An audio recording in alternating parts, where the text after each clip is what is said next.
There is a doctrine, never officially confirmed, never officially denied, that sits at the very core of Israeli strategic thinking. It has a name rooted in ancient scripture, and it carries a single chilling message to Israel's adversaries. If we go down, you go down with us. This is the Samson option.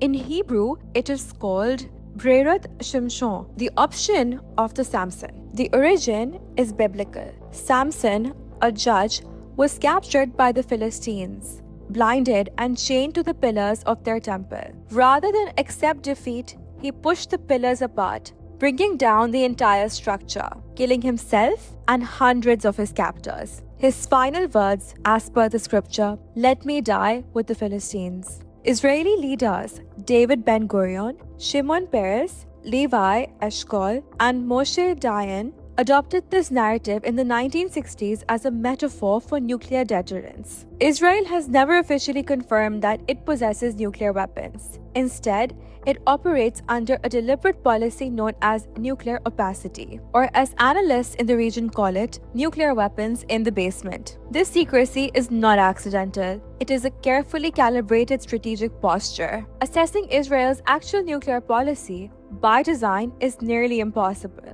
The most credible windows into it come from declassified CIA documents and scholars who have spent decades studying the program. Israeli military historian Martin van Creveld noted that even discussing nuclear weapons inside Israel risks arrest, trial, and imprisonment, which is why Israeli authors use indirect terms like doomsday weapons and the Samson option. To understand why Israel adopted this posture, three factors are essential. First, the Zionist ethos that drove the founding of Israel as a state. Second, the historical memory of the Holocaust. And third, the geopolitical reality of a small nation surrounded by far larger adversaries. In 1991, American investigative journalist Seymour Hersh published The Samson Option, Israel's Nuclear Arsenal and American Foreign Policy. His central argument? Top American military and political officials had deliberately looked away from credible intelligence about Israel's nuclear program. CIA's own assessment as early as 1976 concluded that Israel has stockpiled between 10 and 20 nuclear weapons. By 2002, that estimate had grown to more than 75 thermonuclear warheads. Then came two extraordinary admissions from senior US officials.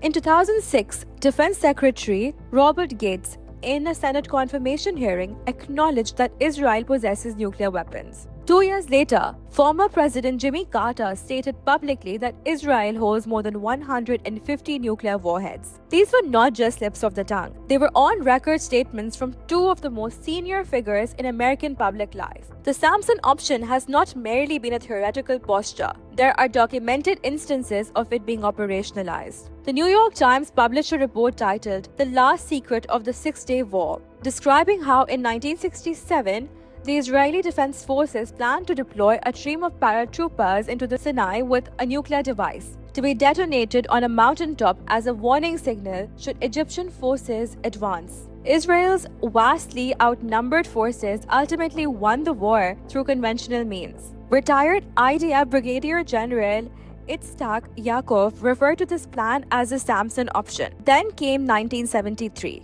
During the Yom Kippur War, as Arab armies pushed deep into Israeli territory, Prime Minister Golda Meir authorized a nuclear alert, ordering warheads readied for deployment from both aircraft and missiles. Israeli Ambassador Shimsha Denitz met urgently with Henry Kissinger, conveying what was described as very serious conclusions if the United States did not immediately airlift arms. Nixon complied. Historian Avner Cohen and Seymour Hersh both describe this as the first successful employment of the Samson option as a coercive threat, what some analysts have characterized as nuclear blackmail. Today, Israel maintains what is often described as a nuclear monopoly in the Middle East. Israel is not a signatory to the Biological Weapons Convention and has not ratified the Chemical Weapons Convention. Statements by Israeli politicians acknowledging nuclear capability are rarely accidents. They are calibrated communications, signals sent to adversaries through deliberate ambiguity. During Israel's ground offensive in Gaza, a sitting cabinet minister publicly suggested using a nuclear bomb on Gaza. Benjamin Netanyahu removed the minister from cabinet, but no legal charges followed. Analysts read this not as recklessness, but as a message, directed not at Gaza but at Iran and other regional powers. That is the architecture of the Samson operation, deliberately vague, rooted in scripture, and operationally real. Israel has never officially admitted to having the bomb, but it has never needed to. The message has always been clear to anyone paying attention. Brerat Shimshon, the Samson option.